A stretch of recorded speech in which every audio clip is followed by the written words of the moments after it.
పశ్చిమాసియాలో ఉద్రిక్తతలు మరోసారి ప్రమాదకర స్థాయికి చేరుకుంటున్న వేళ ఇరాన్ చేసిన ఒక ప్రకటన ప్రపంచ సైనిక వర్గాల్లో తీవ్ర చర్చకు దారితీసింది.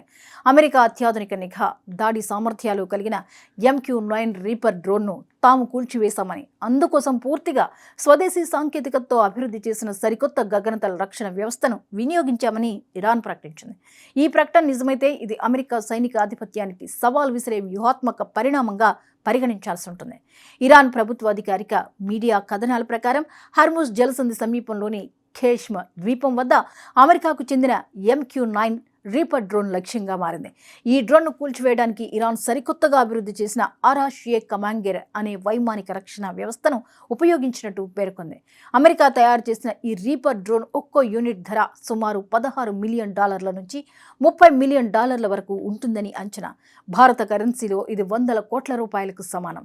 ప్రపంచంలోని అత్యంత ప్రమాదకరమైన వ్యూహాత్మక ప్రాంతాల్లో హర్ముజ్ జలసంధి ఒకటి. ప్రపంచ చమురు రవాణాలో కీలక భాగం ఈ సముద్ర మార్గం గుండా సాగుతుంది. అందువల్ల ఇక్కడ జరిగే ప్రతి సైనిక ఘటనకు అంతర్జాతీయ ప్రాధాన్యం ఉంటుంది.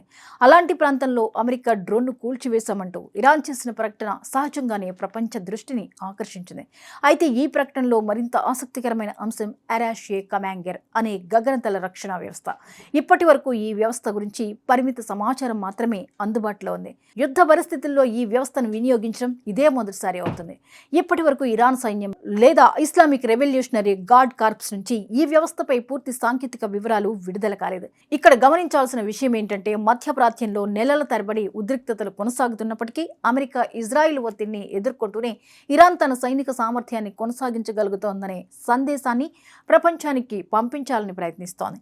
ఈ నేపథ్యంలో ఈ ప్రకటనను కేవలం సైనిక సమాచారం కోణంలోనే కాకుండా మానసిక యుద్ధం కోణంలో కూడా విశ్లేషించాల్సిన అవసరం ఉందని నిపుణులు చెప్తున్నారు. సైనిక విశ్లేషకుల అభిప్రాయం ప్రకారం ఇరాన్ ప్రకటిస్తున్న ప్రతి సాంకేతిక పురోగతి పూర్తిగా ధృవీకరించబడిందే అని చెప్పలేం. గతంలో కూడా అనేక సందర్భాల్లో స్వతంత్రంగా నిర్ధారించలేని సైనిక విజయాలను ఇరాన్ ప్రచారం చేసింది.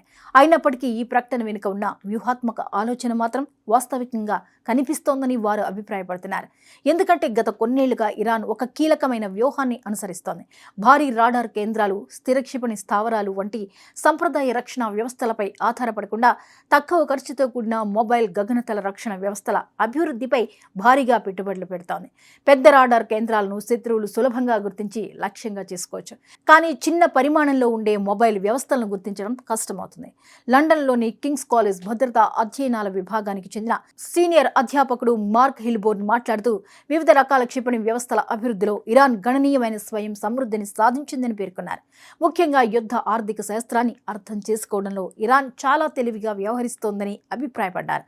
తక్కువ వ్యయంతో ఎక్కువ ప్రభావాన్ని చూపే ఆయుధ వ్యవస్థలపై దృష్టి కేంద్రీకరించడం ద్వారా ఇరాన్ తన రక్షణ సామర్థ్యాన్ని పెంచుకుంటోందని వివరించారు.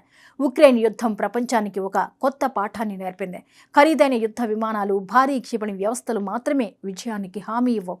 తక్కువ ఖర్చుతో తయారయ్యే డ్రోన్లు, మొబైల్ రక్షణ వ్యవస్థలు కూడా యుద్ధ గమనాన్ని మార్చగలవని నిరూపితమైంది. ఇరాన్ కూడా ఇదే సూత్రాన్ని అనుసరిస్తోందని విశ్లేషకులు చెబుతున్నారు.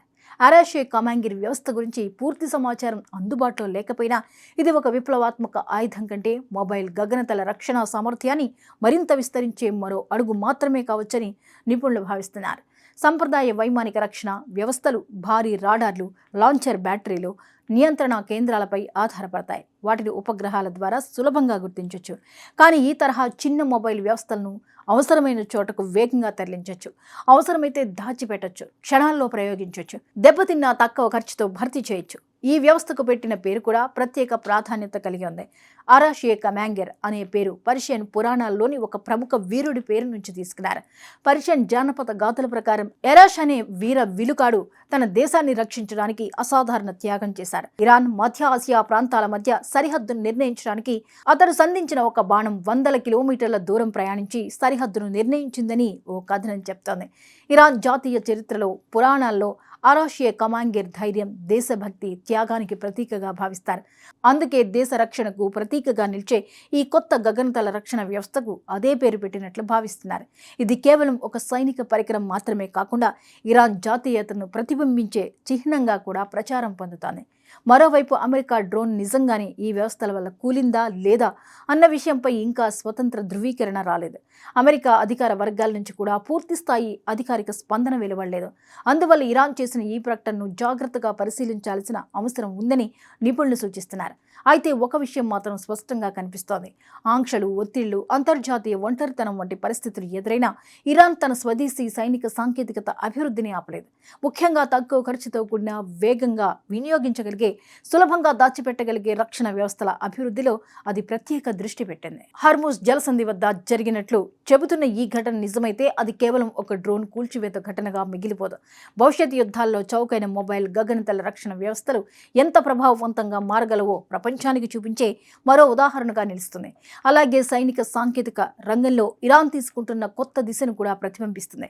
ఇప్పుడు ప్రపంచం ఎదురు చూస్తున్న ప్రశ్న ఒక్కటే: అరాషే కమాంగర్ నిజంగానే అమెరికా అత్యాధునిక డ్రోన్ను కూల్చివేసిందా, లేక ఇది మరో ప్రచార యుద్ధంలో భాగమా? దీనిపై స్పష్టత రావడానికి మరికొంత సమయం పట్టొచ్చు. కానీ ఈ ప్రకటనతో ఇరాన్ మరోసారి ప్రపంచ సైనిక చర్చల కేంద్ర బిందువుగా మారిందనేది మాత్రం వాస్తవం.